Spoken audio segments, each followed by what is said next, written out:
step into the haunted world where a seemingly ordinary apartment in Madrid becomes the center of chilling paranormal activity. It's going to be the bone-chilling journey into the heart of fear, where reality blurs with nightmare and the line between the living and the dead fades away. The beginning. In the year 1990, the once calm atmosphere of the Gutiérrez Lázaro household was shattered by a mysterious transformation in their 18-year-old daughter, Estefanía. A cloud of concern settled over the family as Estefanía's behavior changed for the worse. She became possessed by vivid hallucinations and convulsive episodes, her gentle demeanor overshadowed by sudden bursts of unrestrained rage that left her loved ones stunned and fearful.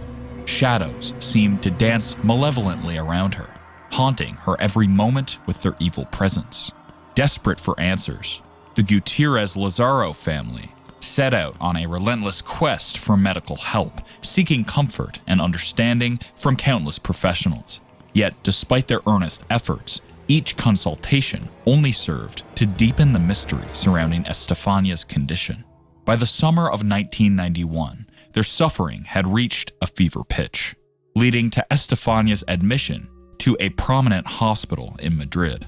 Renowned medical experts worked tirelessly to uncover the mysterious root cause of the problems that gripped the young girl, subjecting her to a battery of tests and examinations. However, their efforts proved useless as Estefanía's poor health continued to escape diagnosis, leaving her family to deal with the painful uncertainty of her fate. As the days turned into weeks, Estefanía's situation only got worse. Her seizures happened more often, and her visions became scarier with each passing moment. Then, on a sad day filled with sorrow, the hospital echoed with the painful cries of grief as Estefanías, once lively and full of life, lost her battle with this mysterious illness. Her sudden and sad death brought immense sadness to her family, leaving them feeling empty and confused after her unexplainable passing.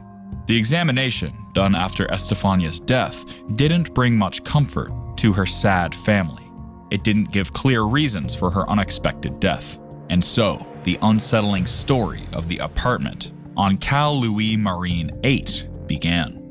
In that place, darkness and sadness hid, ready to trap anyone brave enough to seek the truth about the Vallecas case.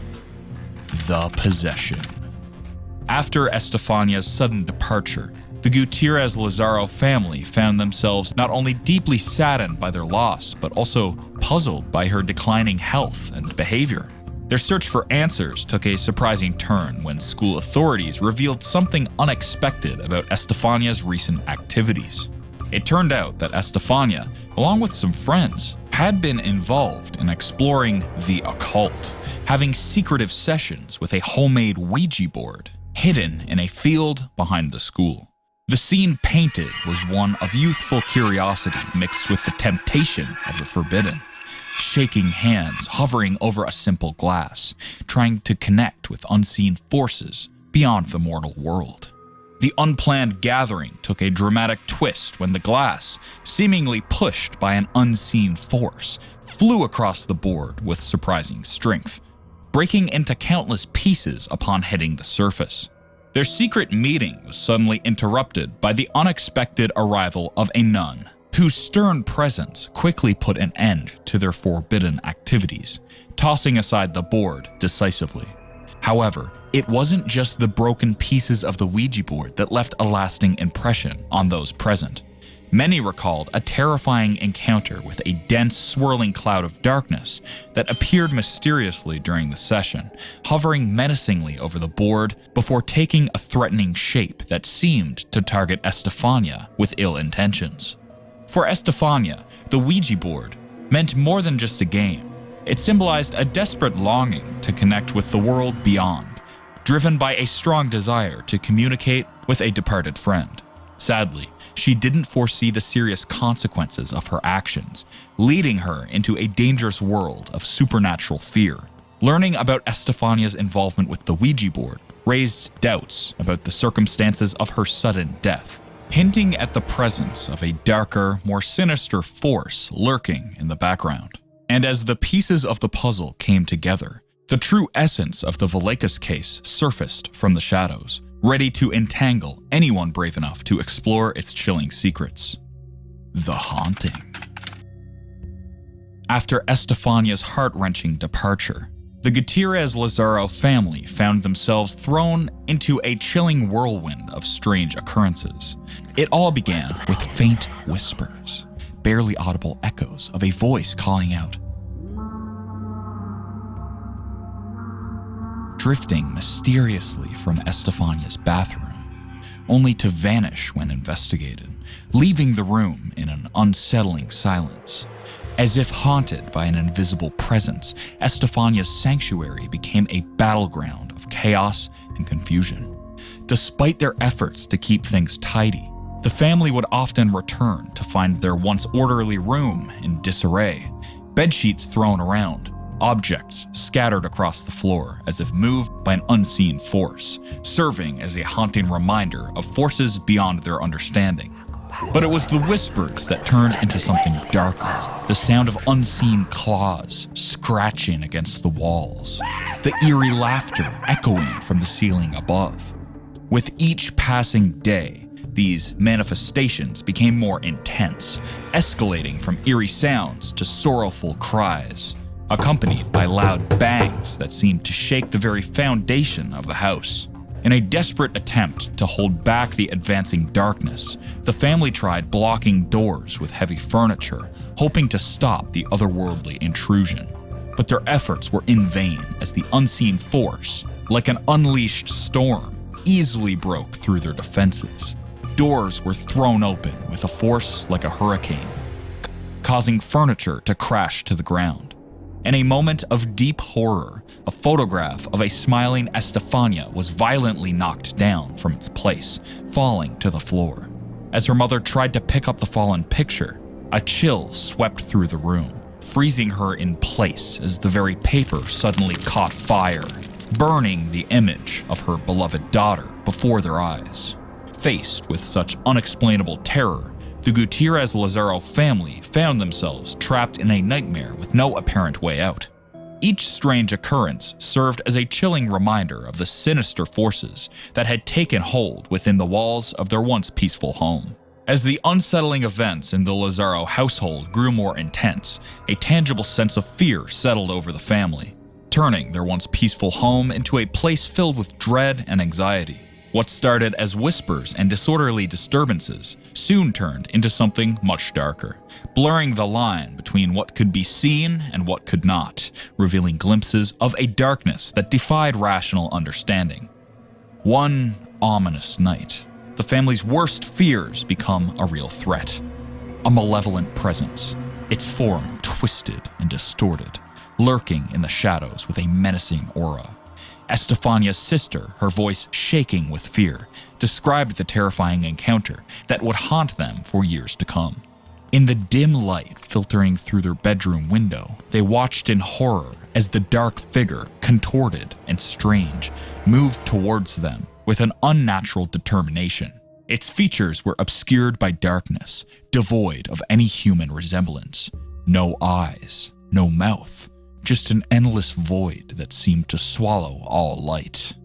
The terror reached its peak as the room descended into chaos, with toys and trinkets violently thrown across the space by unseen forces. Each impact was followed by spine-chilling cries that reverberated through the house's foundations. But the nightmare extended beyond their home. Neighbors shared their own stories of shadowy figures lurking near the property, and objects being forcefully propelled into the walls with such strength that they became embedded. Faced with this unexplainable horror, the Lázaro family came together in a desperate struggle against incomprehensible forces. Each night brought new terrors and reminders of the malevolent presence lurking in the shadows, threatening to engulf them completely. The attack. The night of 1992 became ingrained in the Lázaro family's darkest memories, forever changing their lives. As the clock struck midnight, Mrs. Lázaro woke up from her sleep, feeling a heavy, ominous presence weighing down on her like a suffocating fog. In the darkness, she sensed the phantom touch of unseen hands, cold tendrils wrapping around her ankles before gripping her arm with a chilling force that defied logic. Mrs. Lazaro's terror jolted the family into frantic action, their panicked cries breaking the pre-dawn silence. Their desperate calls brought the local authorities to their doorstep, their faces marked with concern as they felt the tangible fear in the air. Guided by Chief Inspector Jose Pedro and Officer Negri, the police ventured into the heart of the unfolding nightmare, their nerves steady against the unknown dangers ahead. Yet, even their experienced resolve wavered in the face of the chilling scene that awaited them. As they entered the Lazaro home, they were greeted by a flurry of unsettling noises, loud bangs echoing through the empty halls, a chaotic cacophony that shattered the calm of the night. Reality itself seemed to warp before their eyes, with doors swinging open forcefully, defying any logical explanation. In their official report, the officers described a series of disturbing events: sealed cupboards opening and closing on their own, sacred symbols being defaced in a sacrilegious manner, a statue of Jesus torn from its mountings, a wooden cross overturned in a blasphemous act of desecration. The most disturbing discovery was the appearance of mysterious markings, 3 jagged scratches carved into reality itself, serving as a chilling reminder of the sinister forces within the Lazaro home. Faced with such incomprehensible terror, the officers could only observe the chilling events, their accounts preserved as a testament to the unexplainable horrors of that night. The room was filled with an unsettling atmosphere, where even sitting on the beds felt ominous due to the presence of malevolent forces. However, it was the sudden, piercing scream from the balcony that etched itself into Officer Negri's memory. With swift instinct, he opened the door, scanning the empty space for any sign of disturbance, only to be met with silence. The encounter left a lasting impression on him, reminding him of the inexplicable events that occurred that night. The evidence of the unseen assailant's presence was undeniable. A once serene crucifix, now defiled, upturned in a blasphemous inversion of faith. A smaller pendant cast aside like a discarded relic. Deep gouges marred the surface of the poster and the door itself, as if reality itself had been torn apart by unseen claws. In the aftermath of the relentless paranormal activity, the Lazaro family made the tough choice to leave their home behind. They sought refuge in an undisclosed location in Madrid, hoping to escape the horrors they had endured. Years passed, and the memories of their ordeal faded. They found peace in their new surroundings. The specter of the past was finally laid to rest, and they embraced the quietude of their new life. The end.